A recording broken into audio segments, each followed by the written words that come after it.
In this video, we are going to learn how to do a curve pattern in the U-shape object. Let's start. So we'll take a front plane, we'll create a U-shape object first. So here I'll make one circle. We're defining the diameter of the circle to 60 and we'll create some line as defining the distance of this line to be 80, and one more line I'll draw other side.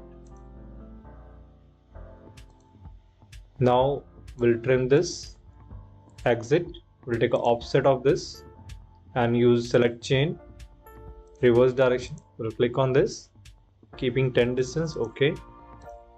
I'll close the sketches, exit, and we'll extrude it. We'll take a 10 distance, okay. Now we'll select this, I'll change the appearance of this part. Here let me take the blue color, okay. We'll select this face, okay. Now I'll make one circle.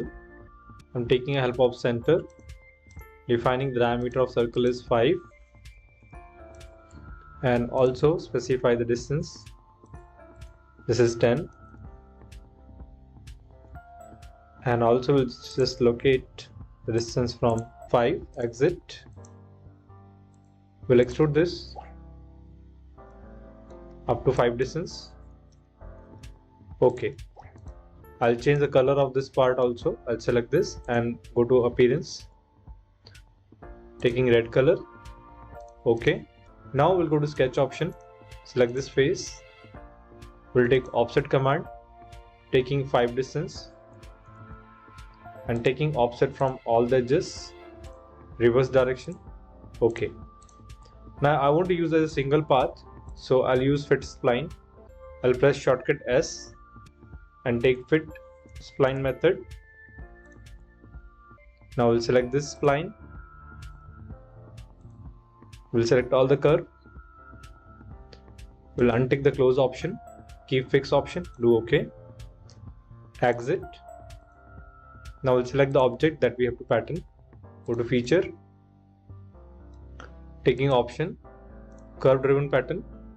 So here we'll select the path. Here we'll specify the number of objects. I want to take 15 objects and I don't want this object, so here we can skip the object. We'll go to instant to skip, click on this object and do OK. So this is how we have pattern. Now we can hide this. So this is how we have completed this, how to do curve driven pattern. If you like this video, subscribe our channel and thank you for watching this video.